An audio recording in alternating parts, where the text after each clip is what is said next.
And here we go. Off and running. Welcome back. Episode 9? No, we're at 10. We're at 10 now. We're in the double digits. Yes, we are. No turning back. We're officially... This is a show now. It's been a show, Rob. It has been a show, but yeah, I don't know. I just think 10 is a very monumental It is. number. It'll be really monumental when we get to 100. Oh, we're going to 100. Okay. I mean, Challenge accepted. if you don't kill me by then. I know, right? Welcome back, guys. This is episode 10 of Bitch I Ain't Scared. Happy July. Happy July, yeah.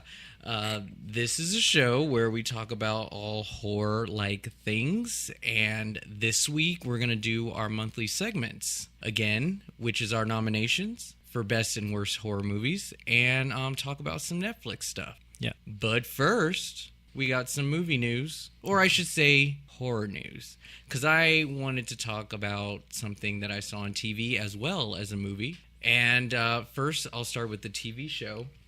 Some of you may have noticed last week, I think it was last week. There might be 2 episodes out now, but The Mist TV show had premiered, and it's based on the Stephen King movie of the same title. And the book. We have to go back to the original source material. Yes, it was based on the book.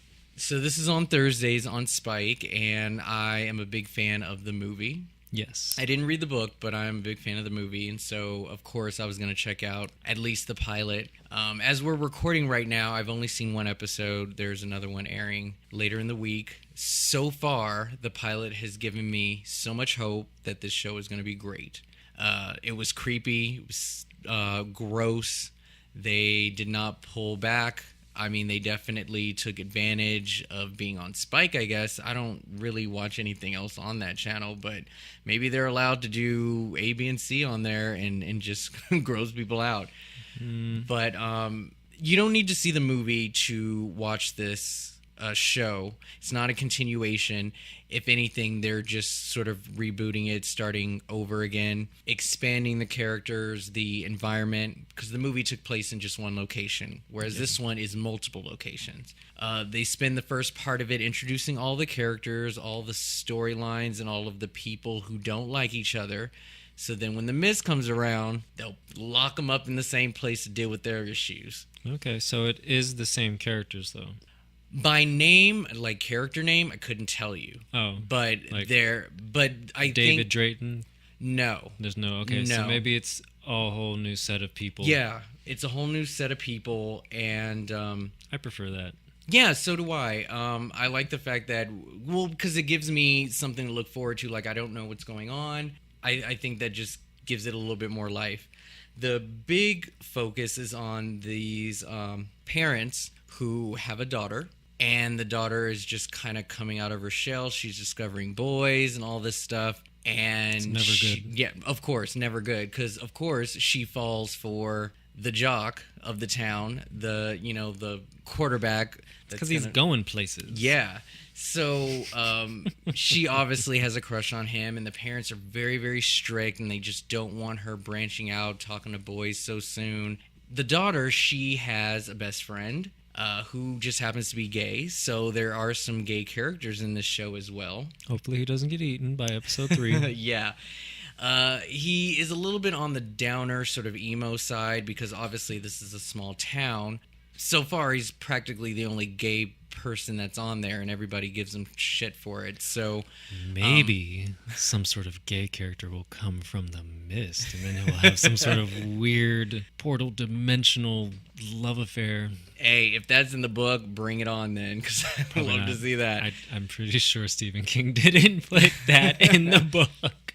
Because the town is so small, again, news gets around, there's gossip, and all this stuff just kind of happens. All these, fights and debates, with parenting or just how, things are done in town. And then, of course, The Mist just heightens everybody's, fears and paranoia, and people are separated in a mall, in a police station, all these different places where they're all going to be dealing with separate issues. I would say that the biggest pull that I can see you guys watching this for is Miss Frances Conroy. Oh, that's right. I did see her in the right at the end of the trailer. Yes, this woman is amazing, even with the small part that she has. Her character is sort of like the Marcia Gay Harden character from the movie, where she just plays this religious sort of type person that takes the Mist as a calling for something bigger. And she doesn't seem this way in the beginning. I think what happens in this progression as the Mist appears, it turns her into this like prophet of some sort, and she just kind of plays by her own rules. She's not to be fucked with. Kind of like Marcia Gay Harden. Yeah, and if you have seen her in 6 Feet Under or American Horror Story Coven, she knows her shit. Awesome. So, The Mist, I recommend it. It's very good. If any of you guys have watched it, comment and let us know what you guys think of the show so far. But I do plan on watching it some more. Trailer looked good. Yeah. Do you plan on watching it, do you think? When it comes to Netflix. Oh, okay. Fair enough. I mean, I just don't have access to things. If they put it on Hulu, Yeah. I'll watch it, but I don't have TV channels. I don't have TV channels, guys. You want to invite me over for a TV night? No, not really. But yeah, so yeah, I would definitely check out The Mist. It's pretty cool. The other thing that I wanted to just touch on is that by now the Belko Experiment has been released on DVD and Blu-ray. So I just kind of wanted to give a short review of the movie. It's a horror / thriller. There are no monsters unless you count evil corporate America as as a monster. It is. Basically, in Bogota, Colombia. Is that how you say it? Bogota? Bogota? Okay. I was like, what you talking about? I don't know. I'm sorry. Again, another geography thing. That's not my thing. So, okay. So in Colombia, they've got this American-based sort of corporation. What they do there, I don't know. I think that's part of the joke of this movie, too, is nobody really knows what they do. But it has about 80 employees working in this location. And just a normal day of work, everybody comes in and notices a couple of things that are different with the security and just the way things are kind of done throughout the morning. And then without wasting any time, somebody on an intercom throughout the whole building says that there are 8 of you in this building and you guys have 2 hours to kill 2 people, or we are going to kill 10 of you. And everybody thinks it's a joke, but they start getting a little bit more hints that this is not a joke. And one being that they lock this building down from head to toe with metal blocks all over the windows and the doors. They cannot get out. So I'll just keep it from like that. That's basically the plot. So these people have to work together in order to figure out what they're going to do. And if they do decide to kill people, how are they going to do it? This movie is bloody. It is gory. It is disgusting. But it's also very disturbing and it's stressful. Anyone who has ever done customer service or just worked in an office setting will know what I'm talking about. Just being in this locked space with people that you barely know, because the only relationship you have with these folks is when you go to work.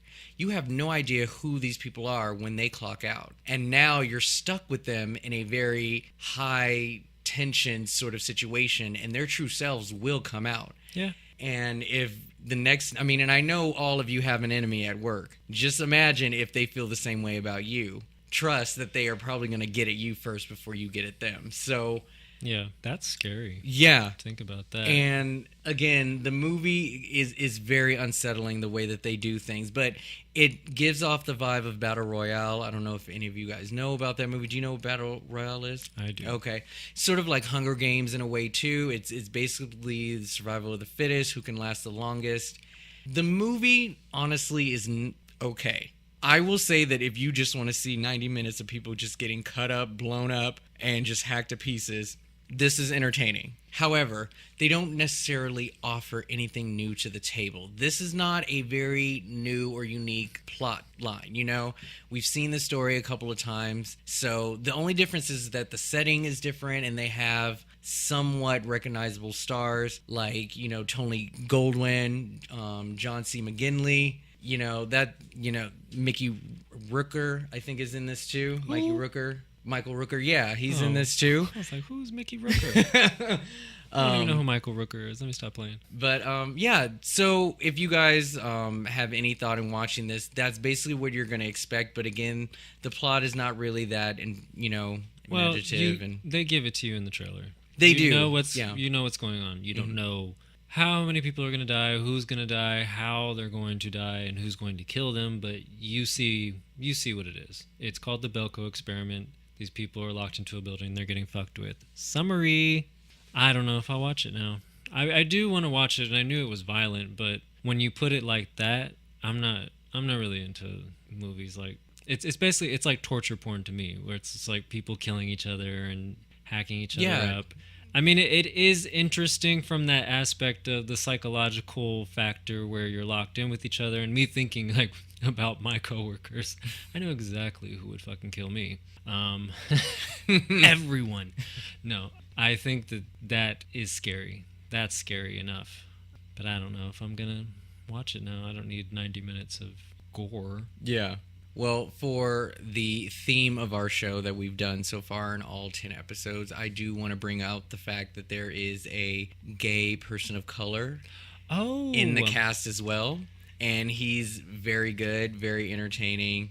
And he's smart. Well, I shouldn't say smart, but I mean, he does make good choices throughout the film. And he is considered one of the good people out of the group of employees that decide to play this game. Interest renewed. So I just want to bring, and that's, see, folks, that's another reason why I wanted to say that, because I knew it might spark a little bit of interest, but yes. It would. But Rob, and don't tell me, but if I watch this movie and he gets killed, I'm going to be pissed.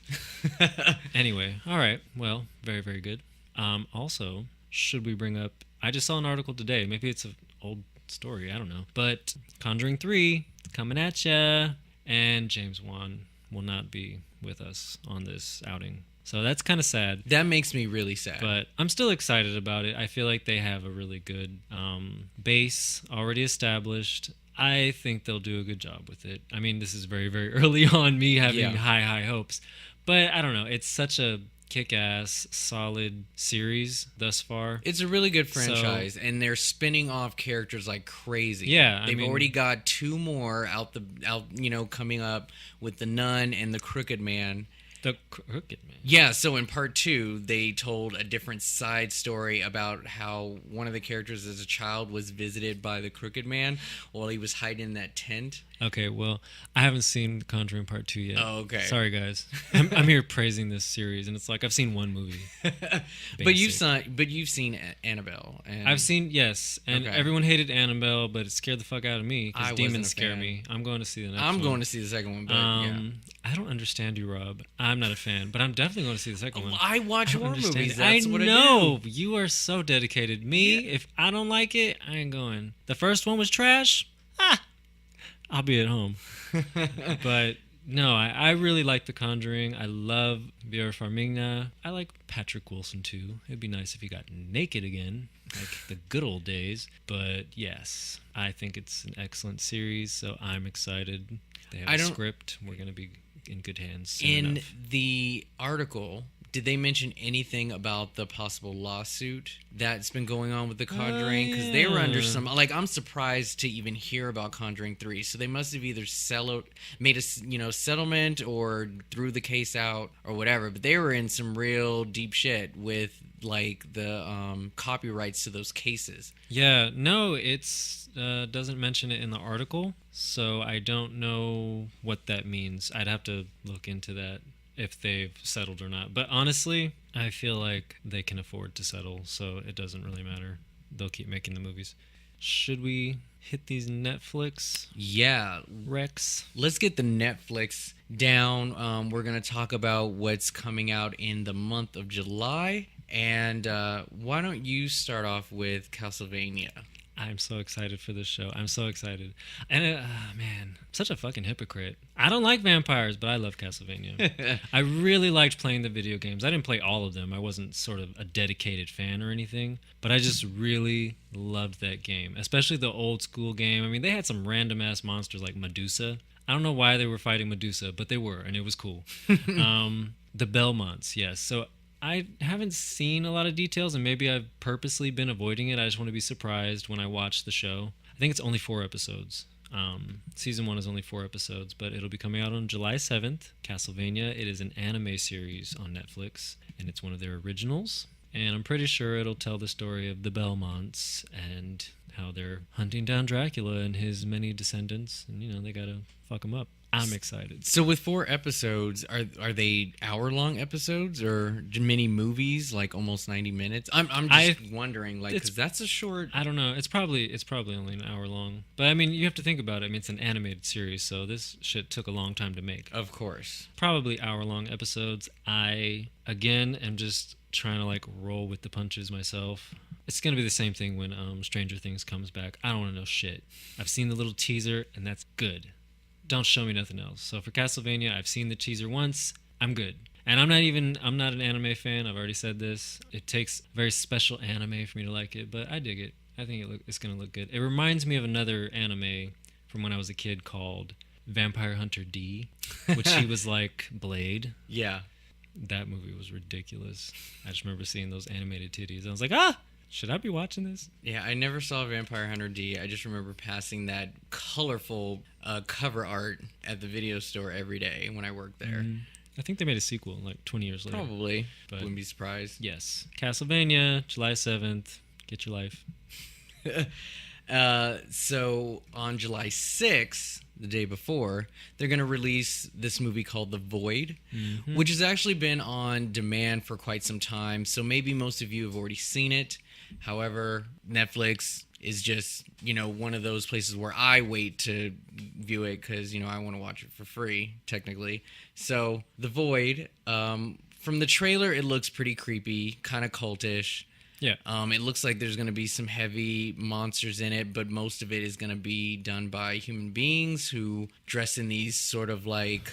Oh, well, that's not the impression I got. Really? What did you... I mean, from the story, because yes, there's a cult outside the hospital. Yes, outside, yeah. But I think that's all they do. They open a portal. portal. So they're not... Oh, okay, yeah, so they're not even involved. They are the instigators of everything that happens, so they open the portal and then things come out of it. Okay, so I thought they were just going to be like more involved with...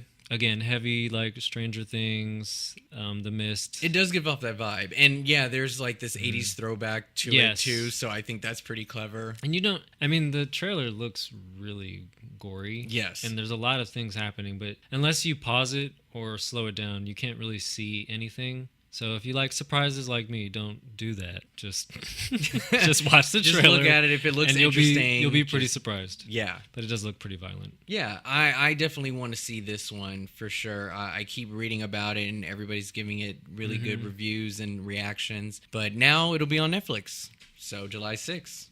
Yeah. Spawn will be back. Yeah. 1997. I really liked that movie when it came out. Spawn was fun, but it just makes me think about the anime, and I wish that that had just kept going, because I really loved the anime series. That was fun. Maybe they'll get another shot at it. I heard, I'd have to check my sources, but I heard Todd was coming back to do that anime, so hopefully we'll hear more about it and that it's actually going to come true. We will see. Yeah. All right. Is it time? Let's do this. So if any of you guys have been on social media in the last week or so, you've noticed that we posted some movies that we'd like to nominate, but to keep the suspense and surprise from Nate and I is we picked a movie, but yet gave 2 other choices to kind of fool the other person. So you saw a choice of 6 movies for both best movie and 6 choices for the worst. And now we are going to pick one of our choices. Let the games begin. So we'll start off with our Hall of Fears nominations. All right. And I will let you go first. Okay. So from the choices that I put down, I put Identity, The Lost Boys, and Final Destination. So this month, I am going to nominate... So tense. Final Destination. I didn't think you were going to go with that one. Now, I know that we've talked about this movie more than once, So I'm sure some of these listeners may be tired of hearing about it, already know what I feel about it. But honestly, it's just one of those movies that I just will always love. And I just thought this month, I'm just going to bring it up and just get it out of the way, get it in that Hall of Fears, so I don't have to brag about it anymore because it'll just be up there. That's my pick for this month. What is your pick this month? My pick is, well, okay, I'll say the other ones that I faked you out with. So I chose The Faculty and The Conjuring and H2O. And H2O. So it's Halloween probably H2O. not that one since you didn't remember. It's Halloween H2O, guys. I love that movie. No, it's not. It's not. I was wishing it was H2O. That would have been a battle. No, the one that I chose because it was recently Robert Rodriguez's birthday, so The Faculty. Oh God. Okay. I fucking love okay. The Faculty. Okay. I got my work cut out for me if I can convince him. And honestly, and I'm not even saying this because you picked it, but I do love The Faculty more than Final Destination. Okay. Fair enough. Faculty is a very good movie. It is really good. Quick story. Story time. When I saw The Faculty, I went to the movies with my friend Chris from high school. Before the movie started, I think the trailers were kind of going on too. We were just chatting amongst ourselves. We were trying to be like low voice as possible. We didn't try and be all distracting. But there was this couple sitting right behind us. Mm-hmm. And while we were talking through the trailers, actually it wasn't even at the trailers yet. It was actually before the movie started. Yeah. And the guy taps me on the shoulder and was like, "Are you two going to be talking like that throughout the whole movie?" And I go, "No, the movie hasn't even started yet, or it's just like trailers, no big deal." Yeah. So we were like, "Okay, we'll just be extra quiet now." Ironically, this fucker was the one talking, not through the whole movie, but he decided that he wanted to talk loud enough for anyone can hear, especially us, about who the queen was. And that's annoying. And he guessed it. I would have turned around and said, "Shut the fuck up." He guessed it. He was talking to his girl and he gave his theory about who the queen was. No. And me and my friend Chris looked at each other and was like, "That motherfucker," because it makes sense and it was dead on.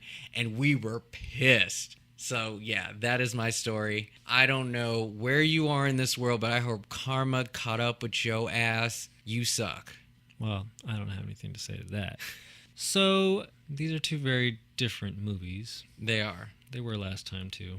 I don't know why I'm saying that. But I think that they're a part of the same craze because Final Destination came out right after, it was the teen horror craze. So, it's movies starring all of these teens. One thing I will say about my movie, though, is that it doesn't just have a bunch of teenagers. It has a bunch of really well-established adult actors. And these people are from all different parts of the entertainment industry. Like Bebe Neuwirth, Principal Drake. She's Broadway actress, man. She's from TV, Frasier, Cheers. And I love her voice. She has that, deep, velvety voice. She's scary. And Piper Laurie. We got Piper Laurie. We got Robert Patrick. I mean, we got some really good heavy hitters in this movie. Jon Stewart was in it. Jon Stewart. Was he still doing Talk Soup then? Probably. He could have been. Yeah, I think he was in that. Mm-hmm. Salma Hayek did her little cameo because she's besties with Robert Rodriguez. I'm exaggerating a little bit, but she does a lot of his movies. Played the sexy nurse. I love it. The sexy nurse for no reason. She's not even trying to be sexy. She's sick, and it's she's so sexy. Yeah, there's a lot of really. I'm impressed. Even what's his name? Dwayne Martin makes a cameo. Not that he was an established adult actor. Who did he play in Faculty? He was one of the deputies who came to investigate. Oh, okay. And then they took him into the office, and Yes, I remember. Yeah. I remember that face he made when he walked out. Okay. His was literally a cameo. Yeah. But still, I mean, they had a lot of people in this movie, and I really felt like it was. I think it was not contingent, but it was helpful that Robert Rodriguez directed the short Stab film for Scream 2. So he kind of already was in that circle with Kevin Williamson. They were working together. So when Kevin Williamson was brought in to polish off this screenplay, they wanted him to direct, but he didn't want to because he wanted to do something else. So they got Robert Rodriguez, and I really feel like that was the right choice. It's different from his other stuff, I think, but I just think it's a really smart movie. It's an alien film, but it's like a whodunit. There is some mystery. Yeah, You they know? give you something to try and figure out Yeah. and solve, which is always good with any movie when you can be involved with everything that's going on. And even though it references a lot of alien films heavily, of course, but it's not like the Body Snatchers. The Body Snatchers were obvious. Once they were gone, you knew. But with this one, I mean, it wasn't that people became emotionless, it's just that they were different. The opposite of who they are. They're polar opposites. You know, it's like either they were calmer or they were happier or they were sassier, whatever the case may be. So, you know, some people weren't as obvious when they changed. And I really enjoyed it. I'm going to take a break and let you jump in here. Okay, all right. Well, While the Faculty is a very good movie, real entertaining, very different. I love the fact that it does play on that old saying of, you know, what if your teachers were from another planet? Because we all hated our teachers when we were in school. So they must be from another world because they don't get us. So he took that and ran with it, and I love it. Mm-hmm.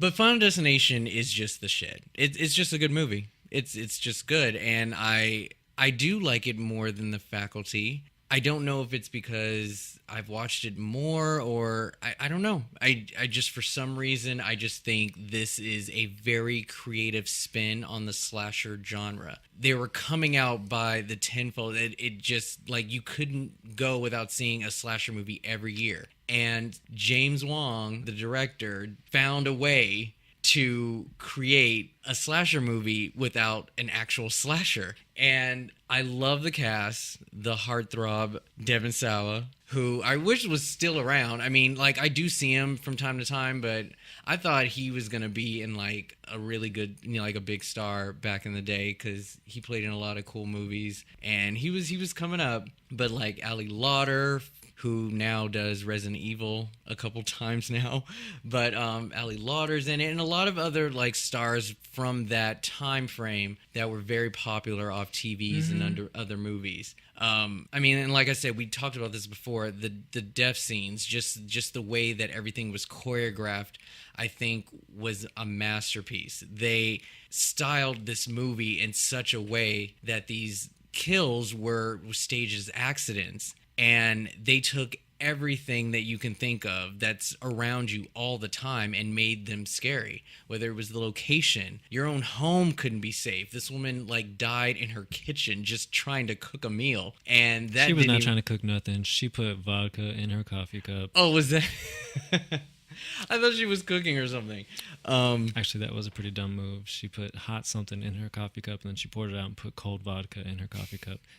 I think Death was just like, you know, I'm just going to sit back and watch this one. I don't have to do anything. But I think, like, the writing in itself is pretty good. They found ways to, like, give everyone little bitty clues on what's to come next. I mean, just the John Denver song alone about a plane crashing right before they get on the plane is pretty good. Some of the characters' names are sort of throwbacks to, you know, other horror icons or characters. And then it's got Tony Todd. Does have Tony Yes, Todd. the perfect, you know, role for him to play is this mortician who, for some reason, knows death because they kick it on the weekends or something. He just knows everything about the design and everything that's supposed to go down if you skip it. But I think it's a really interesting concept. It's something that I have never seen before on film. And to think that when people sort of skip death or, you know, have a near-death experience, wondering, like, is it going to catch up with you? And I just think this movie, you know, is just on a pedestal of its own. There's not many like this. I mean, of course, they made the sequels, but again, you can't really find a concept like this, especially in that time era. So that's why this movie should be in the Hall of Fame. So we have good production value, we have characters that we are invested in, and we have at least one really good scare. What was your scare, if you can remember? My scare, it's towards the beginning of the film, and that whole scene, that whole sequence of the principal. I mean, it's a terrible scene. Even though it's like people hate their teachers and their principals, I think you feel pretty bad for the woman, even though everyone hates her and she's a bitch and blah blah blah. But she's running for her life through this school and she can't get out. And then Piper Laurie shows up. I forgot my keys. And the panic in her face, she's like, I can't help you. I'm so sorry. And that whole time where she's like, just help me. Just watch out for him. And she goes and she gets her keys. And then she's scrambling to get out. She's like, he's coming. And he's running down the hallway like the fucking T-1000. And then she finally gets out the door. And it's like... And then fucking Piper Laurie stabs her to death. Yeah, she was faking the whole time. I didn't see that coming. So, and I mean, I think that was also like very much in line with, at that time, the horror movies. They set us up with a big boom at the beginning of the movie. There weren't a lot of slow burns back then. They gave us something within the first 10 minutes. But I felt like that surprised me. I didn't expect it. I mean, I've already talked about the characters. I think that they're all likable. Even the ones who are assholes, eventually you come around to like them.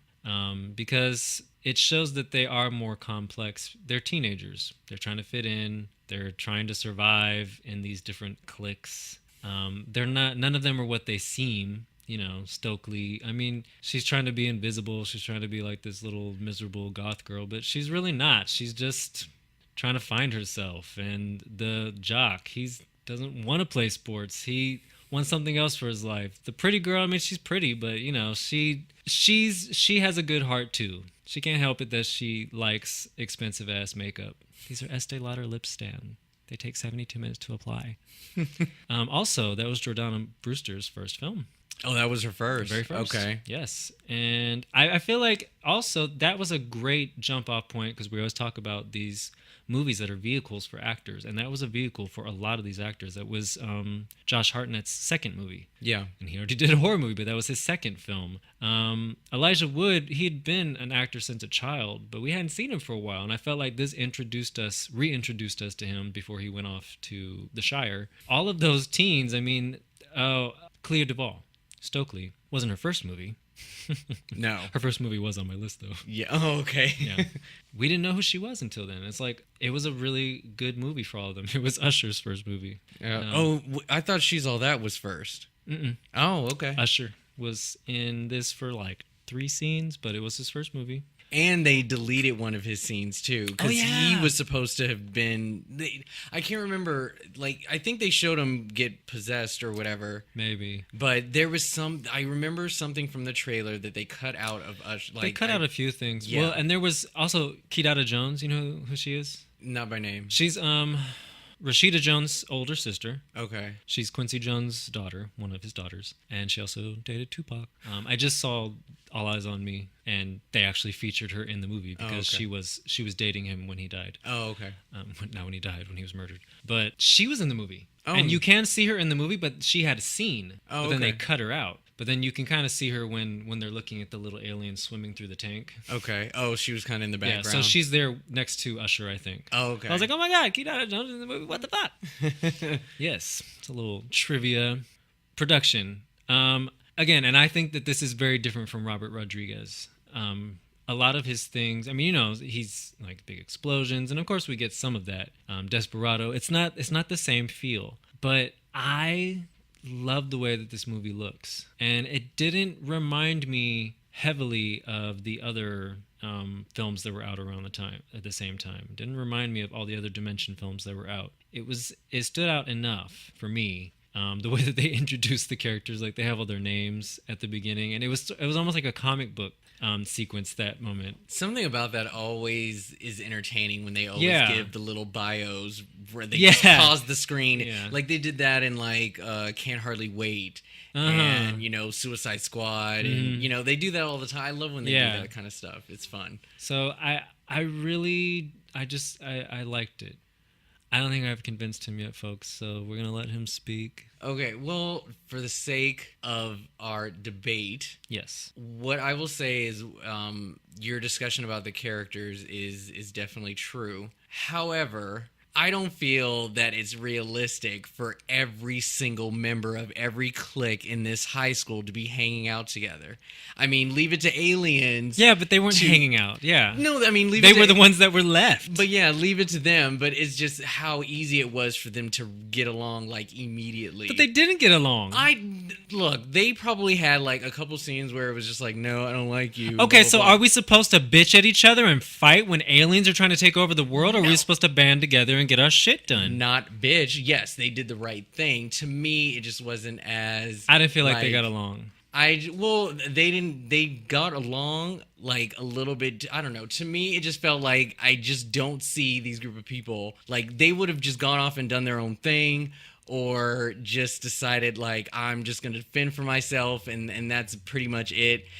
And then have literally almost every character not play the part that they're supposed to be playing. Like the jock doesn't want to be a jock, and the invisible like you just don't see that. I just don't find that as believable compared to the characters in my movie, where if you're a fucking bitch, you're a fucking bitch, and if you Who was a bitch in this movie? It was Kerr Smith. He was the jock. He was the Oh. one that got him kicked off the plane. Like he was an asshole through and through. Yeah, he was an asshole through and through. Yeah, and I really like the close friendship between Devin Sawa's character Alex and his friend Todd. I thought they were really cool, like bestie, thing. And he was like there for him even like when he was getting like sick in the beginning because he didn't want to go on the plane. And just that support that they all have for each other when they got off the plane, because they all shared a very traumatic experience. And just trying to survive all of that, I think bringing them together was a very believable way to keep them together, because they really didn't have much to do with each other. It wasn't like one of them was getting bullied or anything like that. It was like, we're all strangers. We all don't really know each other.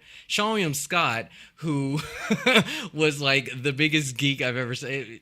I really liked his character. He was hilarious. Okay. So we're going to get back to something that I need from you in a moment, but I will say, so Sean William Scott's character, he was kind of a geeky guy. Yeah. I mean, Well, he was just socially he was awkward. just around. Yeah. So, I mean, yes, he immediately banded with them because he didn't have nobody. Ali Larda's character, she was kind of like Stokely, sort of. Yeah. She was just like, my name is whatever, Clear Rivers. just- Clear. Clear. Who the fuck named your child Clear? Get the fuck out of here. But anyway, not all of these people banded together. Kerr Smith's character was an asshole until down to the last minute where it's like, oh fuck, this train's gonna run me over.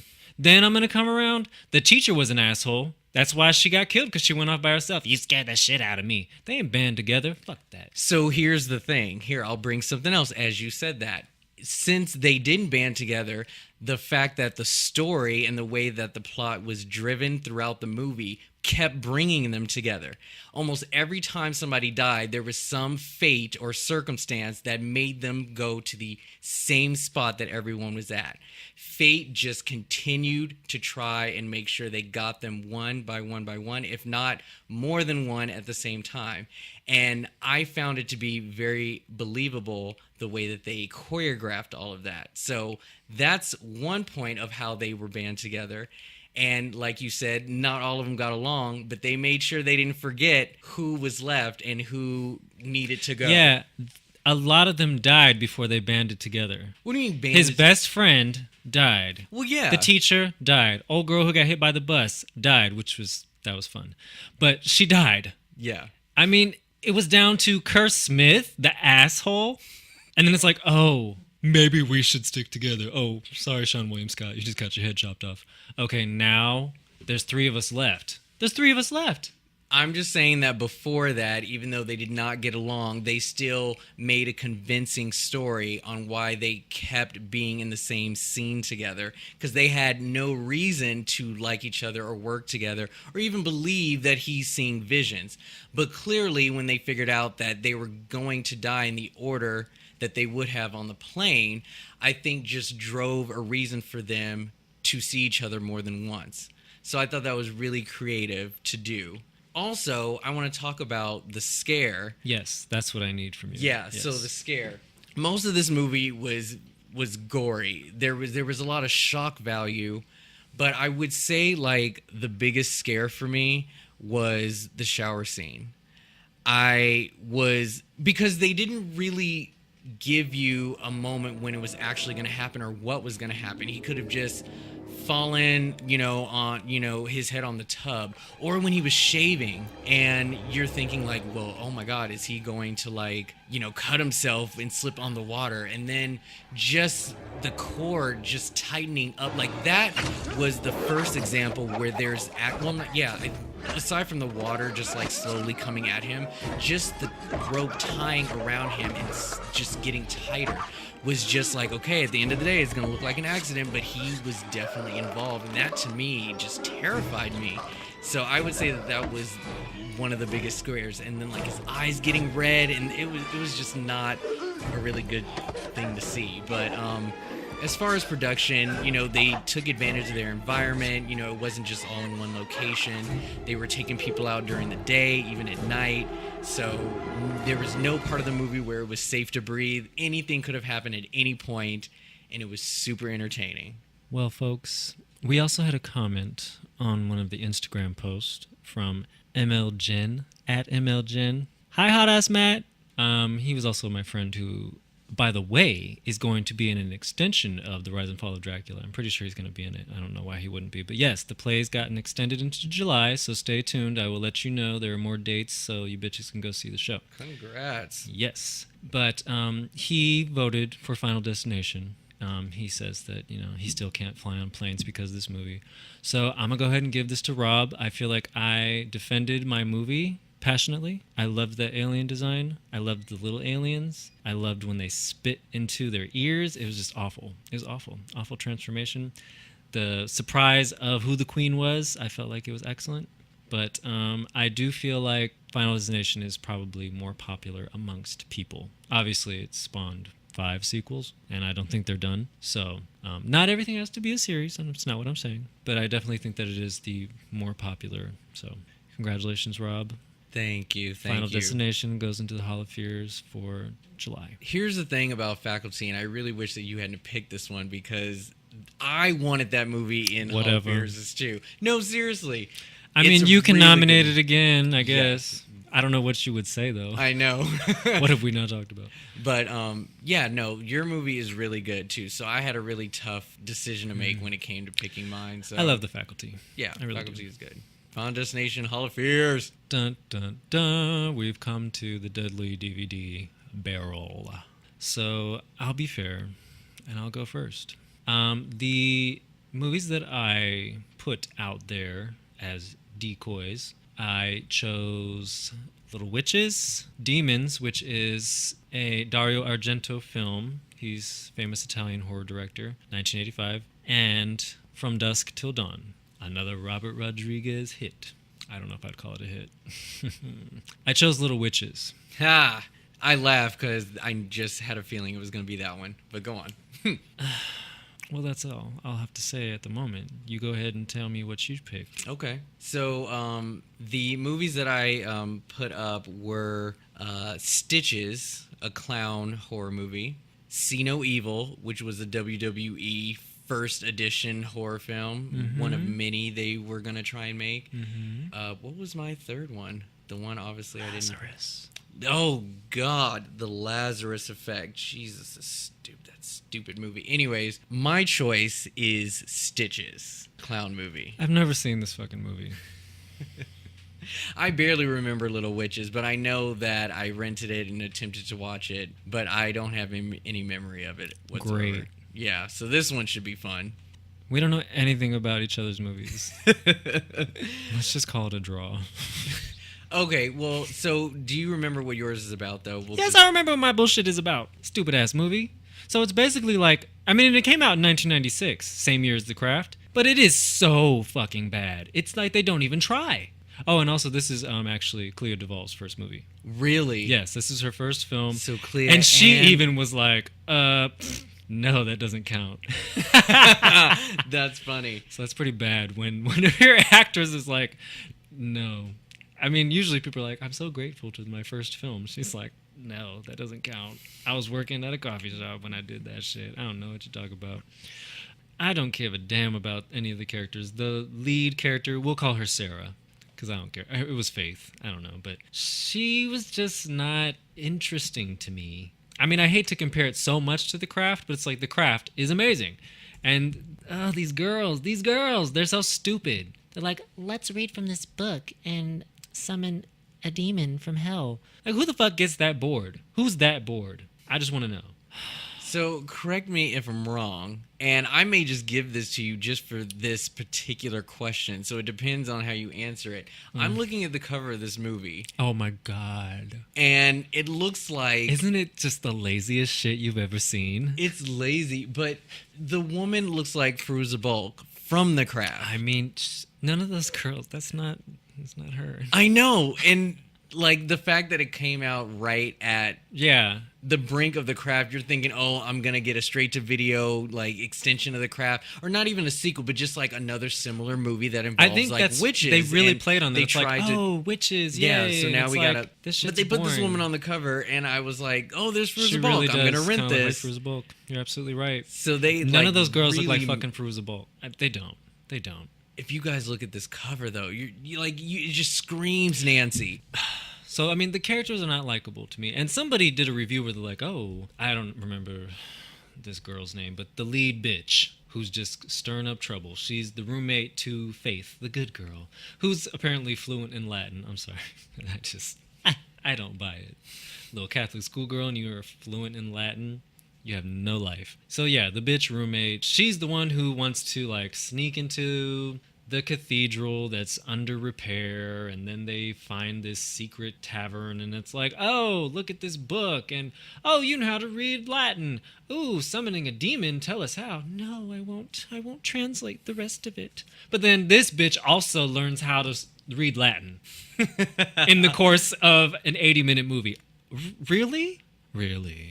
And then, you know, what would have been maybe the redeeming factor is if they actually did summon the fucking demon. But they don't. They don't manage to do that. So what's the movie about? What do they do? Not a damn thing. So what do they? So are they find even this witches? book. Like, No, what's- they're not even witches. What is happening? They're not even witches. They don't do. It's not like, you know, like The Craft, where it's like this slow progression of them learning and Yeah. expressing themselves. And it's like, no, it's just these bitches are just bored. They're at school because they can go home for Easter break. So even the title is misleading. No. And it's like, you know, they try to be like, ooh, Zelda Rubinstein from Poltergeist is up in here. And it's like, she can't save us. She does not save this movie. Sorry, Zelda.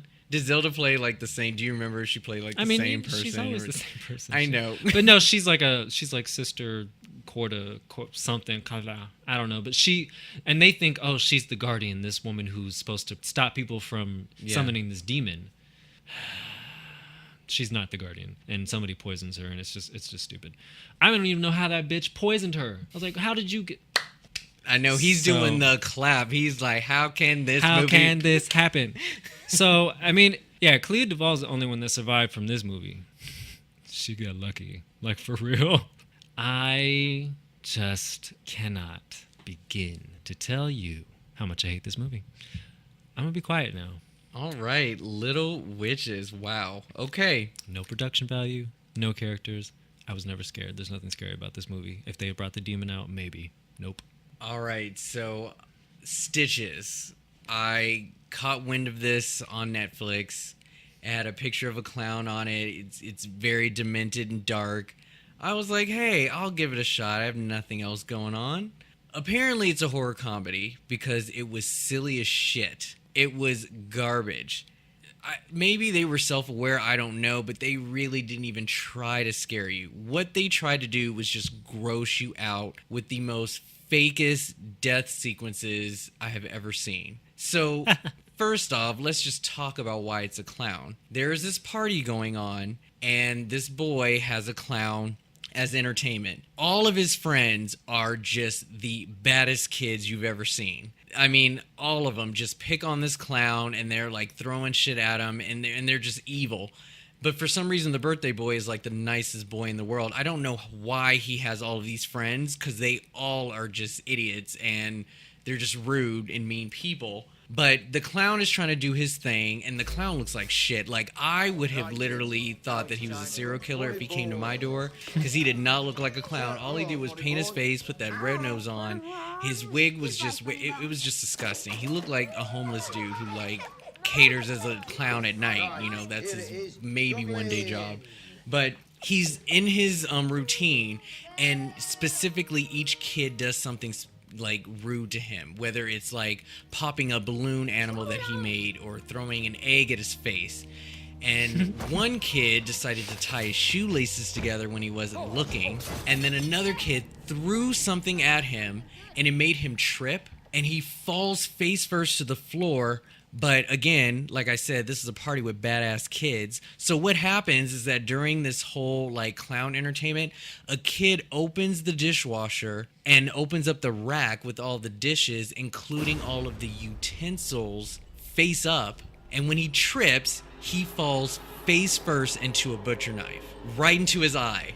And he's still alive. And he's facing the kids. There's blood just splattering everywhere, all over these kids. And then he trips again, because you know he's a clown, and he falls head first where the knife went all the way through.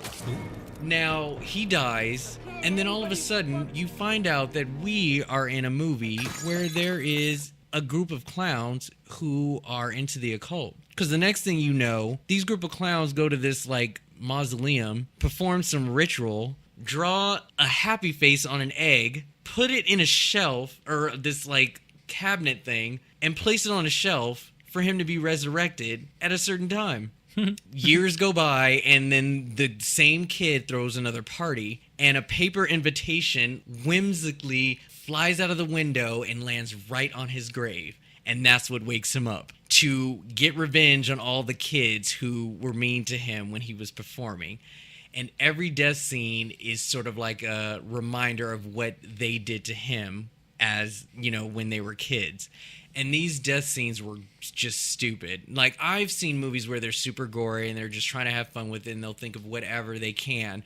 But, I mean, the laws of physics was just not in play here. I mean, it was just a dumb movie. They had one point had the red nose actually animate. Like, the nose was, like, rolling around and, like, doing stuff. And, like, the cat of the house was, like, playing with it. But then the nose, like, grabbed the cat and did something to it. It's just the weirdest movie ever. And, like, I couldn't even finish the movie. I was literally fast-forwarding it until each death scene just to see how crazy they could get, and it was just stupid. There's no likable characters in this movie whatsoever. You don't want anyone to live. You don't care if anybody lives. The villain is dumb. Even for a horror comedy, it wasn't even funny at all. There was not one laughable moment in this movie. It was just something to be made. It's shit. So I will stop there. I don't buy it. I've never seen this movie. You don't remember mine. But the thing I will say about most clown horror films is that, yes, they are horror comedies. They're over the top. They're cheesy. They're stupid. We can think of that silly little movie, Killer Clowns from Outer Space. Even when I was a kid, I knew that wasn't scary. That movie was genius, though. It's not scary, though. It's not even funny. I think it is funny. I love that movie. But that's a different episode. But that's a different episode. But, I mean, all the stuff you're saying to me, it does sound kind of funny. I guess I'd have to watch it, but it sounds funny. But I definitely feel that I was more passionate about my bullshit. Oh, what do I have to do to be passionate about mine? I just... You don't sound angry. You sound informative. What, do I have to get louder? Do I have to put Yes. on mean face? Yes. No, but put on mean face. Who's going to see it, Rob? That's what I'm saying. Tell me what I need to do. Do I look mean? Tell me what I need to do to get more passionate about this, because this movie was utter crap. It was so stupid. There are lots of utter crap clown movies, Rob. There's only one ripoff of The Craft. I was about to say, there are tons of witch movies that are horrible. This is just one but many examples. But One ripoff. Look, I was going to give it to you the moment you mentioned which one it was. If it was any of the other Really? two, yeah. If it was any of the other two, I would have been like, oh yeah, I'm going to win. But like, yeah, I remember Little Witches being just like a complete ripoff. I don't remember what happened to It's it just until boring. you told me. There's nothing But like... I just remember it was like a stupid ripoff. It's just so sad. I will say that, you know, I don't think anybody's even heard of Stitches, let alone... I saw it on Netflix, but Yeah. I didn't click on it. It's probably a movie people would avoid anyway. It's whatever. But if anything, I'll give you this one, because with the clown movie entitled Stitches, you kind of know what you're getting yourself into. This one was misleading from head to toe. And I would understand if anybody rented this movie back in the day and was Yeah. completely just blindsided over how uncraft this is. So Little Witches. We'll put that in the DVD barrel. Another one bites the dust. Dun, dun, I will never bring up this movie another one again. bites the dust. I told you, Rob, my hate is strong, Your hate is strong. and your love is pure. All right. Well, that was another edition of nominations. So far, we've got In the Hall of Fears, Insidious, Mm-hmm. and Final Destination. The original. The original. And whatever we have in the fucking DVD barrel, we don't give a shit. We don't give a shit because you know what? We are not to bring them up ever again. Mm-mm. All right. If there was any disagreement whatsoever on these two movies, let us know in our comment section. If y'all come for us and say that Little Witches is a good movie, I will find you. And I will kill you. I actually want to hear from you. If there is a fan out there who really enjoyed this movie, I want to hear why. Watch. Please let us know. The I know cast this of Little Witches is going to be like, so I heard you on the podcast. Yeah. All right, so let's close this show out with another bitch really. This movie is The Mist. I already talked about our TV show earlier, You can't say anything bad about the Mist. so I thought it'd just be the right time to talk about the movie. Okay. Now, the movie is really good. I loved every single character, even the horrible religious freak. She was just something to look at. Oh my You know God. where I I'm going. think I know which one you're going to do. Maybe. Well, Oh, I mean, if you don't, I'll be slightly disappointed. But go ahead, do it. the bitch really that I have is towards the end of the movie. They've come to a point of no return. They have to go. They can't stay in that store any longer. They have to get out of there. And I think there was about, 5 people left. So you've got the dad. Oh, you mean 5 sane people? Yeah. They've got the dad, his son, his supposed love interest / teacher, and 2 older people. And his friend Ollie. They Actually, all- there were like two other guys. Yeah. Yeah. So they all managed to make it into one truck, and they decide to drive until there's no tomorrow. I mean, they're on their way to Neverland. Just Whoa. keep going. So the 2 guys are dead now. Yeah. They run out of gas, and the mist is just it's just nonstop. It doesn't look like they're coming to the end of it. They're just going to be there for the long haul. So for some reason, it just makes sense that they don't want to die at the hands of whatever is in the mist because they've witnessed it. They've seen it all. It's disgusting. They make you pay before dying. You will feel the pain. So they decide, the most logic thing to do is just to kill ourselves before the monsters get us. But see, here's the twist. There's 1 gun and 4 bullets. So that means one of them has to live. And the bitch, the father, decides he's going to be the one to take them all out, including his own son. The son asked him earlier in the movie, promise me you will not let these monsters get to me. Yeah. And he promised, And he keeps his promise. but bitch, really? You are going to kill your own fucking kid? This is not where I thought you were going with this. Yes. I know. I'm sure you probably thought of a different scene. Yeah, the bitch really, oh my God, turn the lights out. And that fucking idiot runs around the store. Let me turn on all the lights. Let me turn on these giant flashlights to attract the big bugs. And then the giant dragon thing gets in the store and starts killing people. And then the bugs sting people. And they kill poor old girl who's so nice and she doesn't do anything wrong. Bitch, really? Rob. There's a lot of different, but for me, I just was so disappointed that he would actually kill his own son. And the reason why it sucks is because, lo and behold, nothing was after them. The mist, even though it was still around, they got they didn't get all the monsters. They were on their way to do it. But they felt that it was approaching them, and so they decided to kill themselves right at that moment before they got there. And it turned out that it was just a big-ass tank that sounds like a monster coming at them. So he basically just took out his kid for no reason. And he's just on his knees yelling like, oh my God, what have I done? Bitch, you killed your own fucking kid. That's what you did. I'm not feeling this one, Rob. Well, you don't have to feel it. All I'm saying is I just cannot believe he would take out his own kid. I mean, I would never do that to my own child. I would always take my own life before my child's. And So what was the kid supposed to do? the kid was... Face the monsters? Hey, I'm not killing my child. Rob, we're gonna stop right there. What? Because you can't have no kids. Well, first of all, they shouldn't have killed themselves to Let a begin giant with. crab monster tear your child You apart. should always want to live as long as you can. They did. They lived as long as they could. They were at the brink. These monsters were coming. They were going to get torn apart. But were they coming though? That's the thing. They thought they were coming. They had you had already set this up, Rob. They Yeah, saw everything. they They saw did. people being mutilated by these creatures that they can't even really see because they move so fast and you can only see parts of them and it's fucking scary. Well- and then it's like we're out of gas. We can't go anywhere. The mist is still everywhere. We see these big ass things walking around. Well, I am not you- going to let my child get eaten by this you thing. just run. You run. You try and do something. Hey. No. There's no answer to anything. But I just don't think committing suicide is the best way to go.